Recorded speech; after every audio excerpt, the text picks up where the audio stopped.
All right, we'll get started. Hello, everyone who's just joined us. I think most of you probably know me by now, but for those who are brand new to the Audience Outlook Monitor webinars, I'm Lena Stein. I'm a research associate here at the Australia Council for the Arts. I'd first like to acknowledge the Gadigal people of the Eora Nation whose unceded lands I'm on today and pay my respects to their elders past, present and emerging. And I'd also like to acknowledge and pay my respects to the many nations across Australia that we're all tuning in from, and to all First Nations colleagues online here today.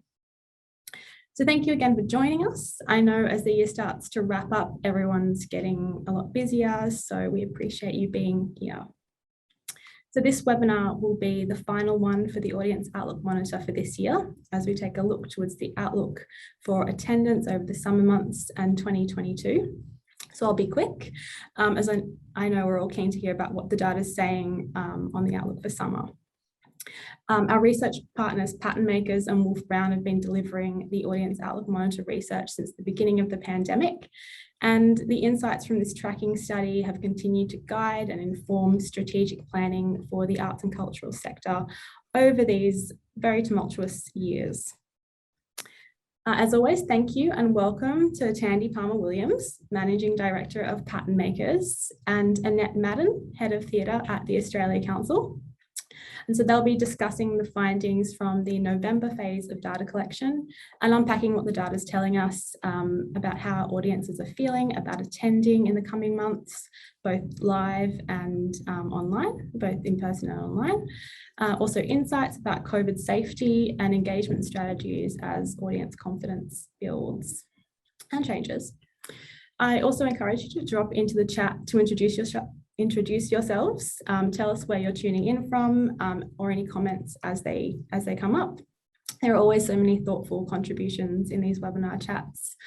And if you'd like to ask a question, please pop it into the Q&A box down the bottom of your screen, which will make sure that Tandi and Annette see them.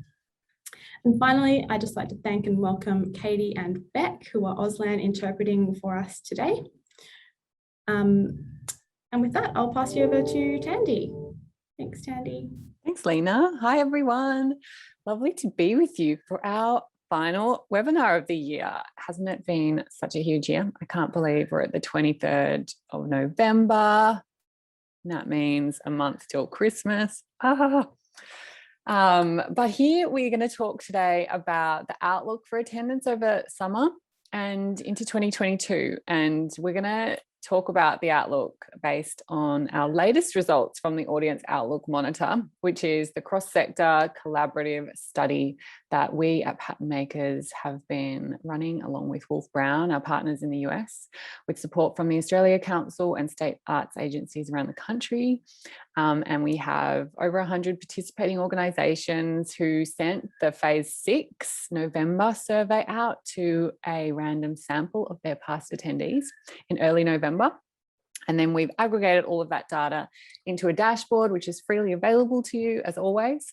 And today we're going to talk about the key insights. So what we're doing is tracking how things are shifting over time.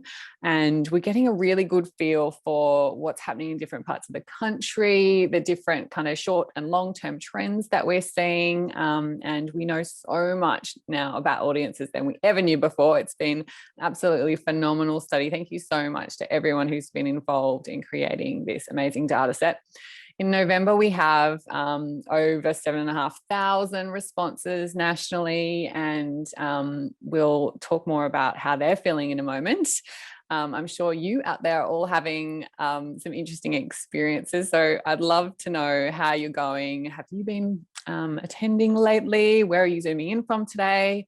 I'm zooming in from Bunjalung country. It's really rainy here. We were just saying before we started the webinar that we've surely earned some nice weather this summer. Come on, I mean, we've got to get it together on the East Coast. Hello, everyone who's already introducing themselves. Hi, Chris, good to see you. Hi, Rebecca. Hi, Debbie. Lovely to be with you today, and excited to get into the data in the moment. And I'm going to be calling on Annette Madden to share her feelings and some insights from the theatre and performance sector and others. How you going, Annette? Welcome. Thanks, Tandi.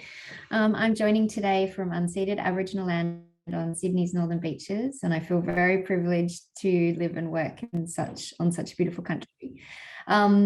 Thank you for having me today. It's really great to be part of this conversation. I think we're all, looking forward to hopefully a positive summer ahead, but obviously the challenges continue. So it's great to be able to do this deep dive and really look into the data and have a clear understanding of how people are feeling and where they're at. So very much looking forward to the conversation, Tandi, and to hearing from everyone who's joined us today. Awesome. Thanks, Annette. So we'll get into it in a moment. Basically, we're going to start with one of the key measures that we've been tracking over time. And you'll see down the bottom, we've started collecting this data in May on a consistent basis. And we've now done 6 full phases. In October, we also did a pulse check. So we have 7 rounds of data collection now. Can you believe it? So what you can see here is the proportion of audiences who say they're ready to attend now or whenever permitted in each state. So you can see in the blues and the greens, we've got ACT, New South Wales and Victoria. They're what we call kind of the outbreak affected states in relation to the Delta strain. And then we've got the rest of Australia. In particular, we're showing Queensland, South Australia and WA. Of course, we've heard from people in Tas and NT as well, but the samples aren't huge in those states and territories, so we don't show them separately, but they are, of course, included in the national average. So what you can see is that in July, we took a bit of a hit, didn't we, in terms of the Delta strain. That was when New South Wales first started going into lockdown, and even in the other states, it was a little bit of a setback in terms of attendance. But in those other states, so Queensland, SA and WA, attendances has kind of pretty much recovered now to what we call like pre-Delta levels.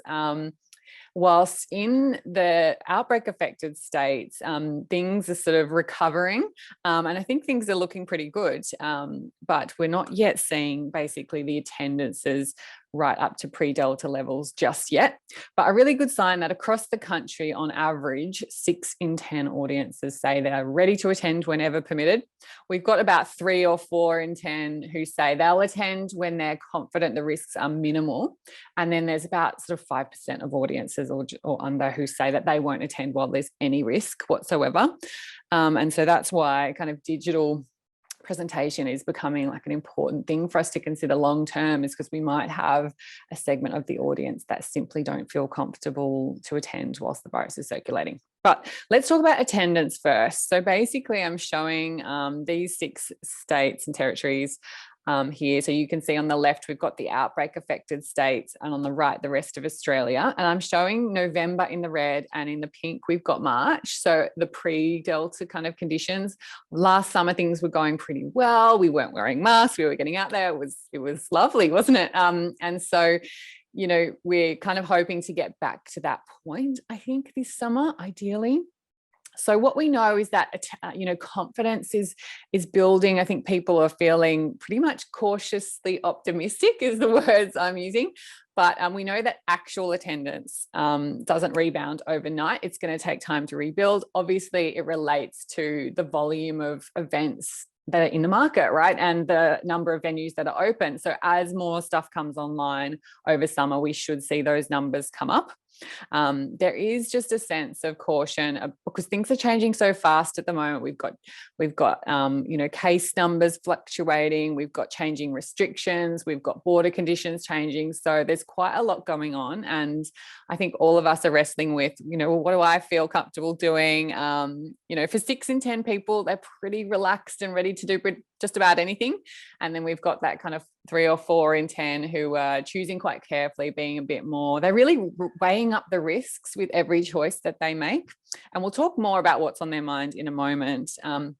But basically what we think is in this you know, whilst things are changing so much and we're in like quite a pivotal time in terms of rebuilding confidence, we're now like going to, you know, what we think will be COVID normal, living with the virus. What does that mean?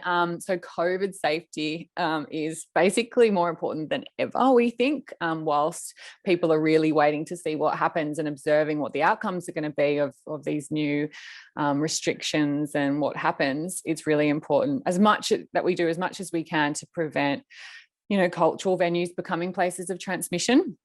And one of the things people are now worried about is not just the transmission, but potentially becoming a close contact too. So as much as we can do to avoid that happening, let's do everything we can, basically. And thank you so much for everything you already have been doing. It's a marathon. And I really appreciate all of your team's work to keep people safe and do the best we can to build confidence in the sector. So COVID safety is obviously really important. These are the measures. We test a whole bunch of different measures, but these are the top five that we want to talk about today. So basically in the green, this is the proportion of audiences who say this measure is encouraging them in terms of actually attending. In the pink, we've got neutral. In the red, people find this measure actually discouraging. So it's interesting as we go down the list. So obviously at the top, check-ins. That's the most widely encouraging thing. It's kind of standard, really, so we won't talk too much about that today. Vaccination requirements. So some states have this mandated, others don't. Basically, from a perspective of arts audiences, most people say it's encouraging to them, and that's because overwhelmingly almost all arts audiences are vaccinated. I'll show you those stats in a minute, but basically people see this, whether, you know, for the short or the medium term, they see this as really important. And we've actually asked for the first time in this phase about deal breakers. So if something wasn't in place, would you attend? What's absolutely necessary? And I'll show you that in a moment too. But just to scan this list, we've got vaccination requirements, then masks. You'll notice with masks that we start to see growth in that red. So some people actually find them discouraging and say that because of their comfort level wearing a mask, they might opt to do something where that wasn't required. So that's the tricky thing with masks. Then we've got capacity limitations. And whilst people still think social distancing is really important, what we've seen with the capacity limitations is that they're not always able to be meaningfully applied or kind of enforced once you're inside a venue. And so people don't think they're that, you know, meaningful. And so they do start to tend more to the neutral. It's not to say they don't think social distancing important. It's just that the measures that we have to, you know, ensure that aren't as strong or as effective as some others. So things like masks become a bit of a fallback. You know, if we can't have guarantees around social distancing, then I want people to wear a mask. That's how people think about it. Two types of mask policies that we tested. One is for masks for attendees age 12 plus. And then down the bottom, we've got masks for all attendees, including children. And this becomes a little bit more polarizing. So we start to see things tip more to the neutral, particularly in, you know, states that aren't dealing with outbreaks right now. Masks for all attendees, including children, feels a bit heavy-handed to some people. Parents are definitely polarized on this right now. Some parents think, you know, my child's not vaccinated, they're vulnerable, you know, kids should have to wear a mask. Whereas others think, you know, I don't want to have to help my child fix their mask, you know, 50 times in a performance. That's not really going to work. So we're not going to go to indoor venues if masks are required for children. So many different views around masks. Our US partners have also noticed some concerning kind of shifts in relation to mask wearing. People are sort of getting tired of it. However, for most people, you'll see 66% still do find them encouraging. We'll talk a bit more about that in a moment, but certainly for kids, we're seeing, you know, people might shift towards going to an outdoor venue, say, instead. So that's kind of encouraging, discouraging. We'll look at this in a different way. So basically, and then Annette, I'd love to hear what you think about some of this. So basically what we asked is about deal breakers. So what measures absolutely need to be in place for you to attend an event in a large theatre or concert hall? And so what we found is that a lot of people say that they actually won't attend unless proof of vaccination is in place. Now the results, and check-in obviously. Now the results vary around the country. So I'm showing in the dark blue the outbreak affected states and in the light blue the rest of the country. So in the rest of the country, everyone wants to see check-ins, of course. Whereas when we come to proof of vaccination, there's, 77% of people in outbreak affected states. And just remember, this is not general population, this is arts audiences, so past attendees, 77 place saying this absolutely needs to be in place for them to attend right now. So very much a pivotal measure at the moment as we're in this zone where things are fluctuating so much and there's a lot of uncertainty. It's a really important measure. Even in the rest of the country, 45% of audiences say they won't attend unless this is in place. So I think that's quite high as well. Going down the list, fixed seating, requiring the use of face masks. So as some states look to reduce mask requirements in a lot of settings, I think there will be some apprehension among some audience members, because at the moment we've got 58% in outbreak affected states saying that they won't attend without one. So I think, from our perspective, what we see in the data is a role for masks at indoor venues like large theatres for now. They're playing quite an important role. Obviously, long term, if we can get to the point where they're not required, amazing. Presence of a COVID safety marshal. So this is something that we tested for the first time, and we see quite high levels of support for things like this. People say things like they want them to be enforced. I'll actually share some views about this now. So people say in terms of vaccine passports, things like, I will only return to venues events if proof of vaccination is required and active and serious steps are taken by the venue to ensure compliance. Another person said, the most important thing to me as a young person is proof of vaccination. Seeing people get turned away from services based on their vaccination status is harsh, but I believe this is what is actually required to get people to get that jab. And another person said it should be proof of vaccination and a negative test. People seem to think that vaccination stops them from spreading the virus. As someone who has health issues, is fully vaxxed and keen to get out and about, this is what is holding me back from feeling safe. So now that we've got rapid tests coming on the market, it's really interesting to think about how that could provide, an alternative or additional measure in relation to proof of vaccination in the medium term. We'll see what happens there. But I just want to backtrack to show you, we've also asked about deal breakers for outdoor venues, and this is what we found. Basically, you'll see compared to indoor large theatres, people are a bit more relaxed about masks. So you'll see that, only 29% see it as a deal breaker. But people are still really, wanting to see check-ins and proof of vaccination, and presence of a safety marshal is, they absolutely need to be in place with 54% of audiences. So I think with outdoor venues, particularly over summer, audiences seeing them as being lower risk in terms of, airborne transmission. But they still want to see some of those strong measures in place at entry to help them feel comfortable. So basically, I'll show you the vaccination status now. So we've been tracking this all through the year and noted that arts audiences are taking up the offer to be vaccinated at a faster rate than the general population. And all the states are catching up, particularly in terms of arts audiences. So this isn't the general population. What we see among arts audiences is that overwhelmingly almost everyone is vaccinated. There's some that are in the yellow that are partially vaccinated. In the blue, we've got probably or definitely will get vaccinated. And then in the green, probably or definitely won't. So basically what we're seeing is that most people now have had the opportunity. It looks like the supply issues have pretty much been ironed out from the perspective of arts audiences in our sample.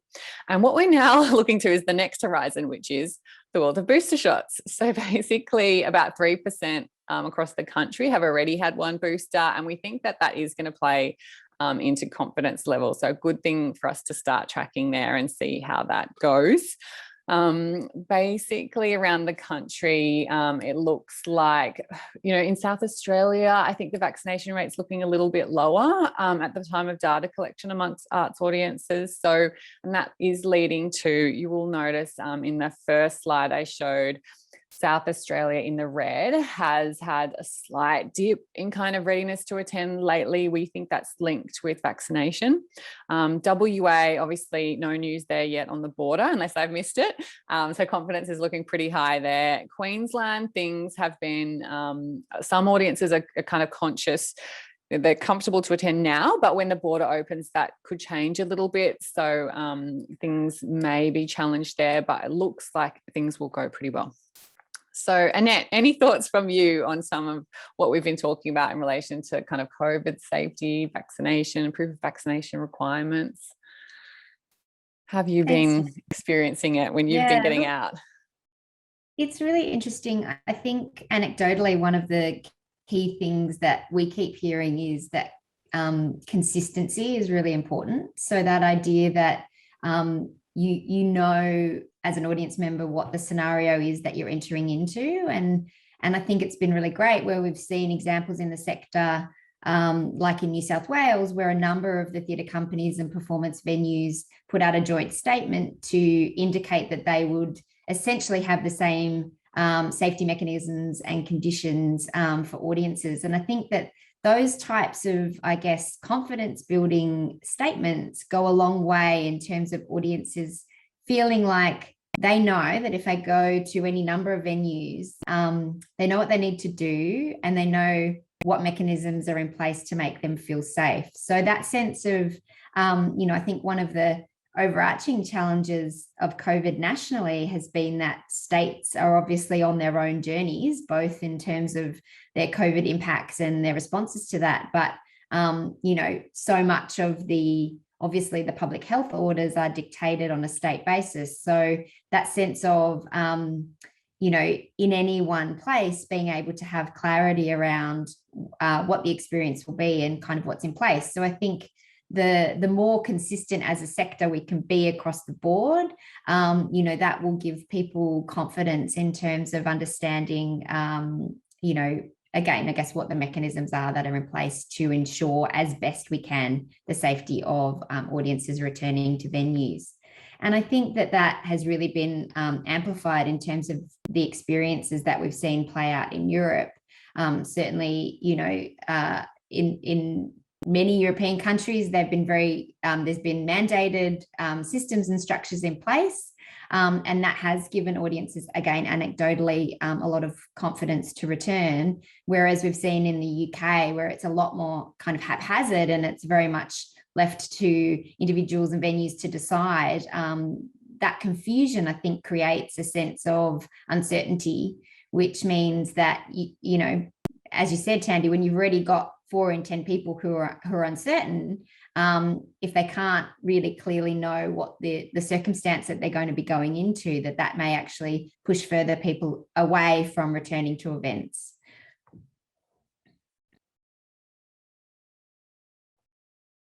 Such a good point, Annette. Yeah, I think especially in New South Wales, where we don't have those same mandates that are happening in, say, Victoria, that consistency is key. So if you're in that position of deciding that policy, as much as possible, collaborating with kind of peer organisations is a way, I think, to offer audiences consistency, and also a way to kind of prepare and have the support of one another when we inevitably face the questions and challenges. It is a time of vocal debate and analysing the data. We just see such a range of opinions, even though almost everyone is vaccinated. There's 101 different opinions about the best way it should be enforced or what should be the case. So it's definitely wise for us to prepare our teams to just have a period of frequent change and lots of opinions, and just do as much as possible to share that knowledge internally and in our amongst others in the sector, so we can have those answers to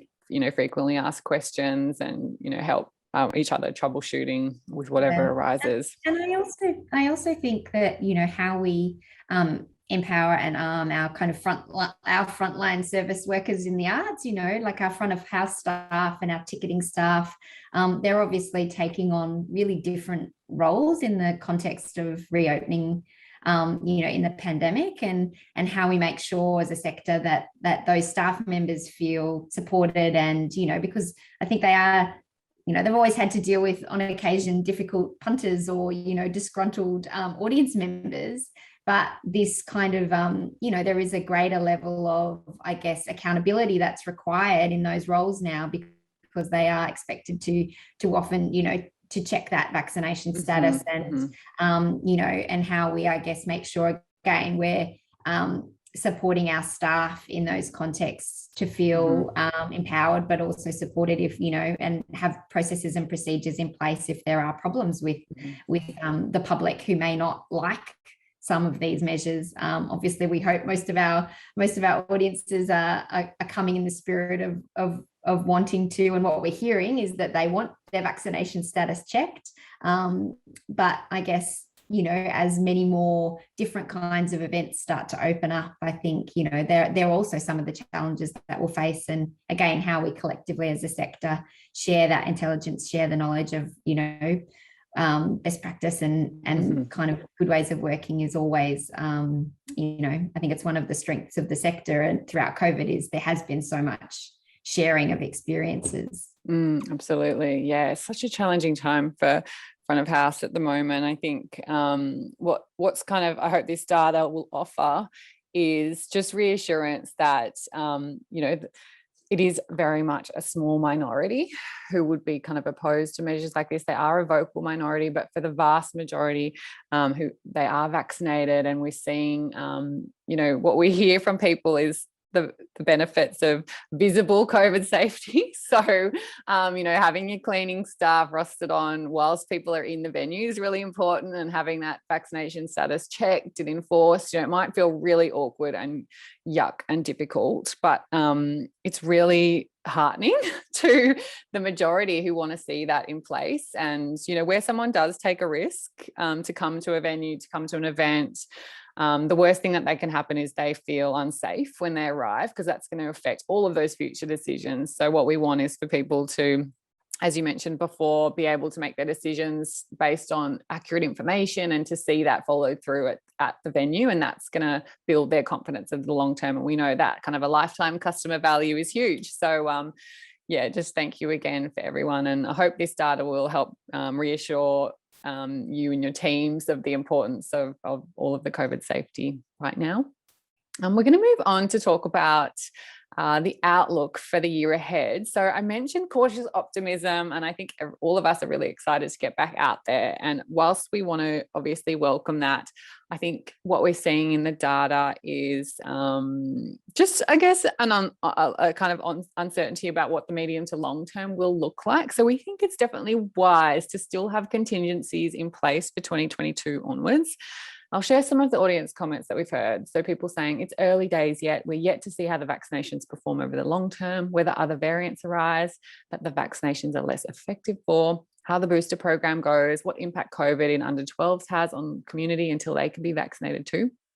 Another person said large reservoirs of virus in other nations means that there's significant risk of COVID variants evolving, which are not affected by the vaccines currently available.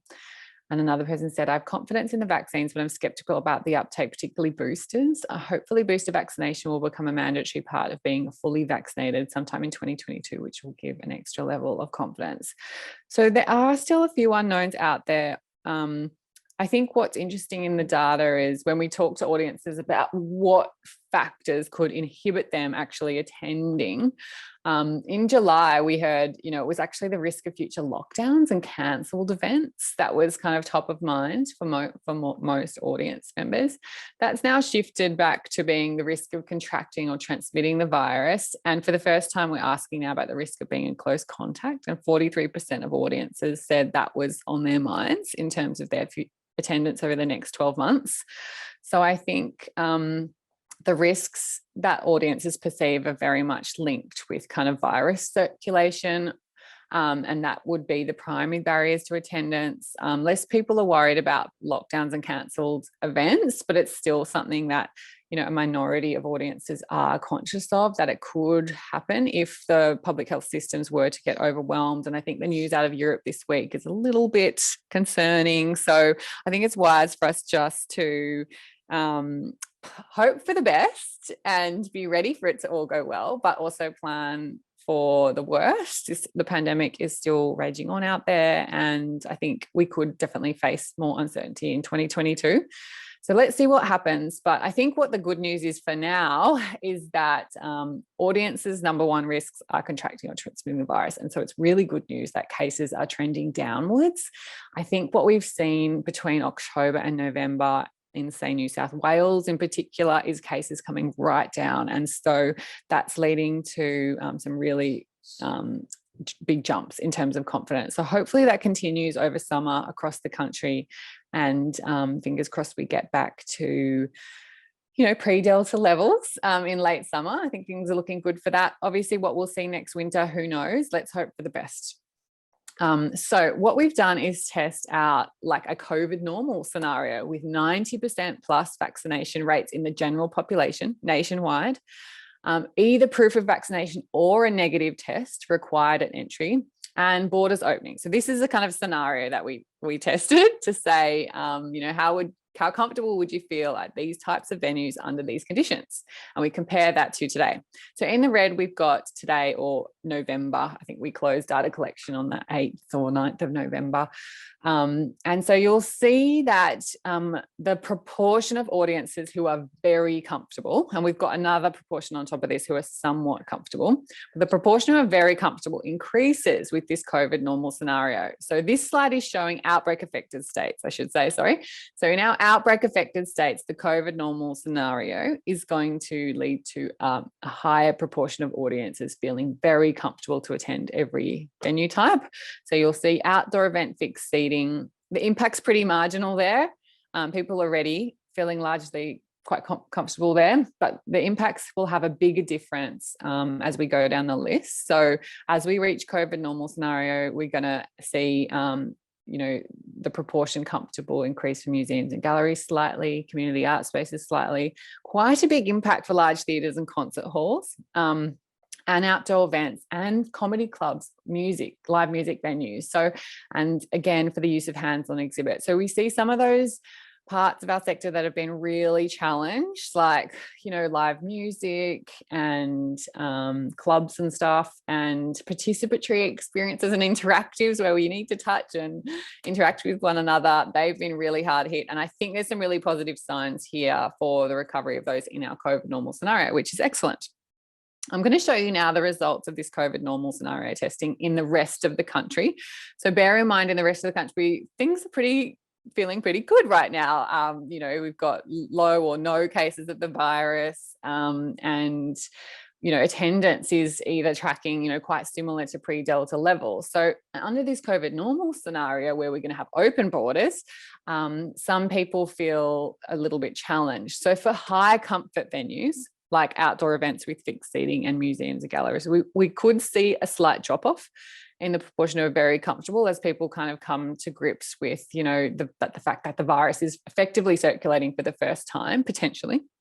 But for low comfort venues like hands-on exhibits and live music venues, we'll see the COVID normal scenario will kind of help things. So basically around the country, as we move towards COVID normal, we should see basically everyone meeting somewhere in the middle on these venues, and things would start to even out, assuming that we do get to kind of COVID normal in all states and territories, and borders opening in the foreseeable future. I think it will be a good thing, particularly for those low comfort venues right now. So in terms of the digital outlook, there's actually some surprising data this time. We weren't expecting this. And basically, if you were familiar with the July results, you would have remembered us saying things like, you know, that people were a bit over the digital experiences. Some people were starting to say they're tired of technology, they've got Zoom fatigue, et cetera, et cetera. And so we had seen participation levels in most types of digital arts experiences kind of slowly decline throughout the year. There's been a bit of a turnaround in that lately. And you might say, well, yes, obviously states like Victoria, ACT, New South Wales have been in extended lockdowns, but the turnaround has happened in the other states as well. And so interestingly, in July, when we asked people after lockdown, what role do digital experiences play in your life or outside of those lockdown times? And in July, only 1 in 10 said that they saw a substantial role for digital in their lives. Now that's up to 24%, 1 in 4. We've also seen an increase in the proportion that we call, you know, selective but supportive. They see a small role for digital in their lives. So that's now 49%. And our tired of tech segment, who see no role for digital after lockdown, has fallen. So that was about almost half, and now it's 27%. So a couple of things going on here. Obviously, with things like cancelled events and lockdowns, you know, people, we think, have turned back to digital forms of connection in some cases. But there's also been an increase in the quality and the range of things available. And as a sector, I think we are getting a bit more proficient about how we do this. We notice other research is showing that more audiences are now connecting with arts organisations online through social media. I don't know about you, but I think the quality of our social media engagement is just quite phenomenal. I'm following a whole bunch of different arts organisations, and the content is really good. What do you think, Annette? What are you seeing online? I'd love to know what you've observed. And are you a digital devotee? Are you tired of tech? Are you somewhere in the middle? I think the way I'm thinking about it is that we're entering into a new digital phase, which is about the kind of strategic digital, because I think we went, collectively and as a sector, it was like, the dreaded pivot where everyone kind of felt like they needed to go online. But now I think it's about kind of understanding, what kind of work you make and actually what are the kind of really strategic uses of digital that can be applied or can be used in to enable you to reach new audiences or to amplify a particular part of your practice or the work that you're making. So I think the sector itself is getting much more sophisticated in terms of how it uses digital, and it's not just live streaming or, in the case of theatre, a kind of recorded performance. It's actually becoming, I think, about how do we use digital as a kind of extra engagement tool alongside our live performance, and really be strategic about how we invest in that, because we know that it's not it's expensive to undertake digital programming or digital connectivity sometimes, depending on what you want to do. So I think people are being kind of really looking at, well, what's working for us, and actually what are we achieving, and what's the impact we can have through that digital activity, and how do we kind of maybe build that in longer term, so that it's just embedded in what we do, but at the same time, kind of not feeling like everyone needs to do everything in the digital space, because I think that, artists and companies have fatigue in terms of needing to do a whole other strand of, engagement and programming, when everyone is already kind of stretched with their resources.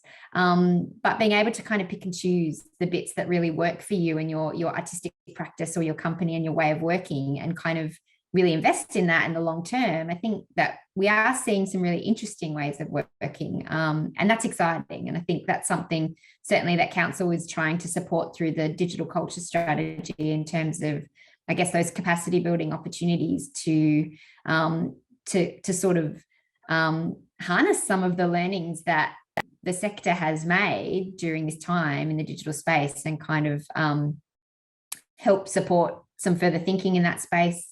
And enable people to find some sustainable ways of using it in the long term.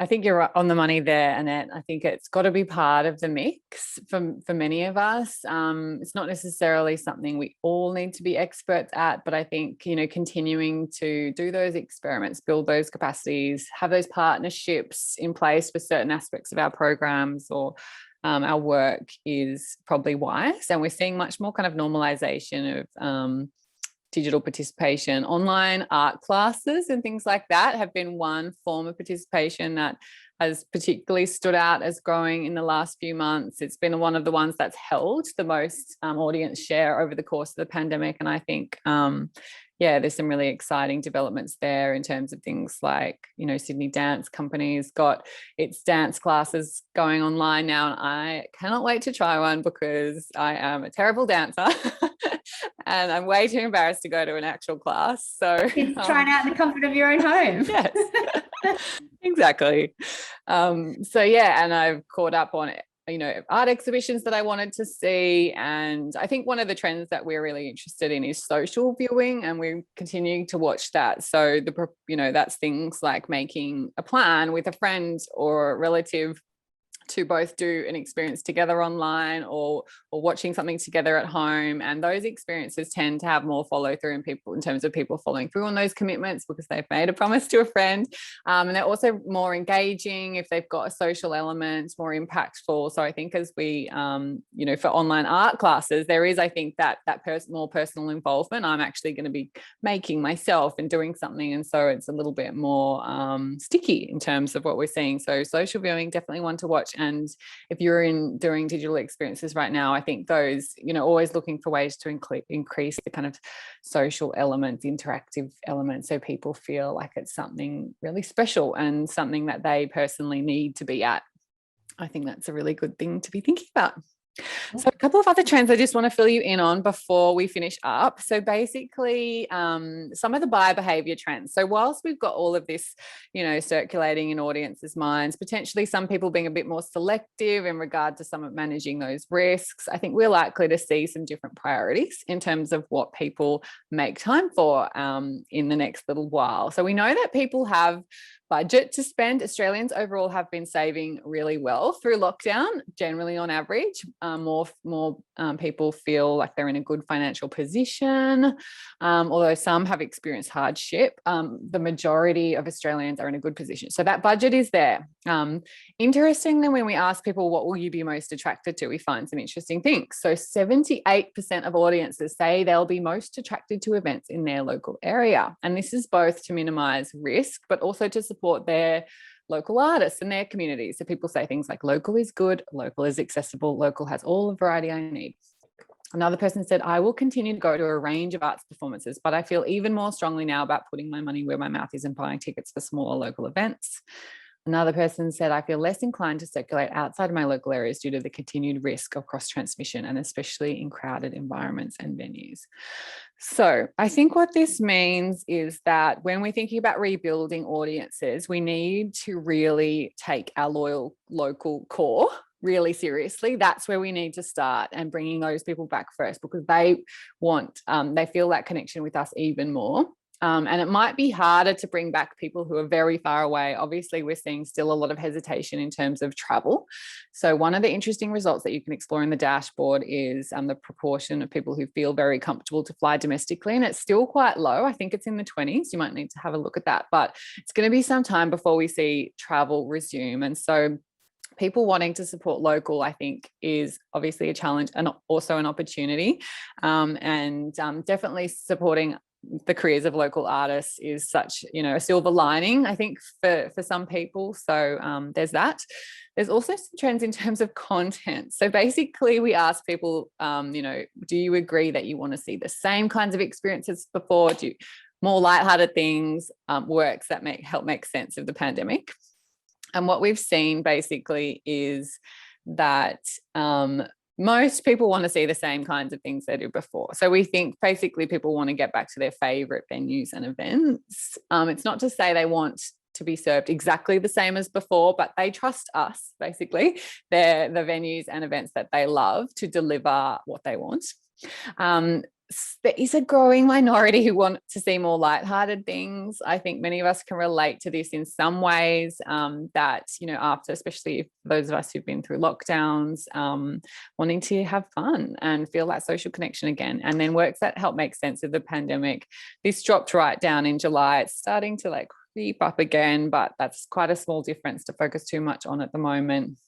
Basically, how we interpret this is not necessarily, a sign that you should do exactly what you did before, because I think it's a time when we do, need new models and new ways of working, to be thinking differently about the future.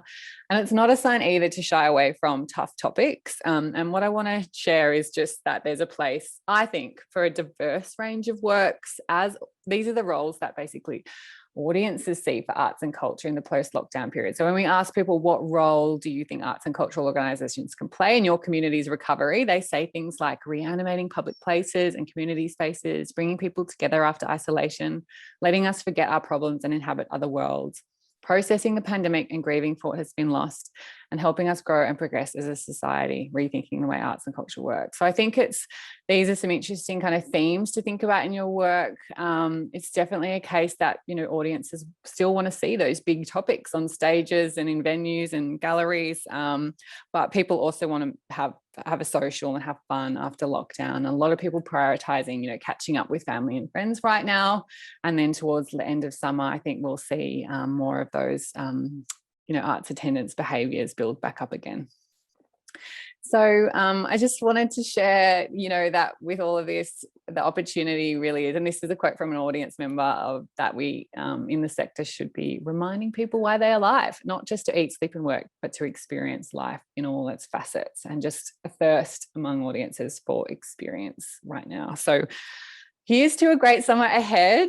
We are here for your questions, comments. If today's session has sparked your interest, or you want something more specific for your organisation, you can get in touch with us to organise a briefing specific to your needs, whether that's in person or digital right now. We've also got on the website things like snapshot reports. Holly, my colleague, might share some links in the chat for things like the dashboard and a bunch of the other fact sheets which we've got out right now. And I'll throw to, Annette, if there's any final comments you have, Annette, or if we've got time for any questions before we finish up. We just had one question in the chat, which was whether the June and November respondents are the same group of people or they're a different group. Yeah. So basically what we do is, it's not the same group of people, but the study is set up in the exact same way. So we're sampling past attendees in a really similar way. So when we compare the profile of audiences who are responding in each phase, it's really, really similar. You can have a look at that in the dashboard. So although it's not literally the same people, because they would get very sick of that very quickly, the study set up with the same cohort of organizations. Again, they're surveying a different random sample each time, but because of the way that that's set up, it's designed so that we can track those measures, and the questions are asked in the exact same way. So although it's not the exact same group of people, the results are comparable over time. So hopefully that helps. Nicholas, thanks for your question. And Tandi, I just also wanted to let everyone know here that I think that you know, I think there have been some levers that COVID have enabled us as a sector to kind of pull and push, and that there are some positives that we can take into our kind of ways of working into the future. And I think for me, you know, I've been spending a lot of time thinking about the touring landscape and, you know, how border closures and the different experiences in states, and how challenging it's been for artists who are trying to navigate that international touring landscape. And I just wanted, you know, I know we don't have a lot of time, but I just wanted to say, if anyone in the group is interested in touring, or that's a key part of their practice, please have a look on our website. We have launched new guidelines for Playing Australia, the touring fund, and it does enable different ways of working than perhaps we've been able to fund through that program in the past. So, you know, slower touring potentially, you know, smaller tours, so that you're less kind of in need of jumping across many state borders in a big kind of tour. Thinking about residency models and different ways that you can collaborate with local artists and local artistic communities and audiences. So I just wanted to do a little shout out for that, and encourage you to have a look if that's a part of your practice or something that you're interested in. Have we got are there any other questions? Oh, we've got another one from Nicholas. I'm just going to read it. In your opinion, from the study results, what do you see as the most concerning thing for organisations to need to grapple with? 4 out of 10 unlikely attend until the risks are reduced is a huge hit to an organisation. It is a huge hit. I mean, it's not 4 in 10 may attend. They're just going to be really balancing the risks. So if cases continue downwards, we should see those people come back. But I think it's wise to expect that in the coming years, attendances are going to take a few more hits. We know that pandemic isn't going to end overnight. We don't yet know what's around the corner. So I think the biggest challenge is really looking at, well, how can we survive long term through a time that we're going to have ongoing uncertainty? And so I think it's like, how can we be more nimble in what we do? What are the new models? How can we use this time to test out different ways for our organizations to operate? How differently could they look like? I think the real opportunity of this time is, if there's something that's not working about your model, now's the time to rethink it. I think there's a massive case. I know a lot of boards out there are thinking about new models and doing things differently. Now's the time. So I think, hope for the best. We should see a good summer and the tendencies rebuild, but who knows what's around the next corner. And I think it's a big challenge for a lot of models long term, but hopefully there's an opportunity there as well. And I think that's all we've got time for, isn't it? We're running out of time. So should we throw back to Lena, Annette? Thank you. Yeah, yes, we are a little bit over time, but that's okay. Everyone's still here, so great things to discuss. I feel like we could keep going, but I will wrap up. Thank you so much, Tandi and Annette. That was a great discussion. And as we mentioned, this will be our final webinar for the Outlook Monitor for this year, but please do keep your eyes peeled. I'm sure there'll be some new insights and maybe some more data in the new year. But in the meantime, have a wonderful summer and holiday season, and we'll see you somewhere else.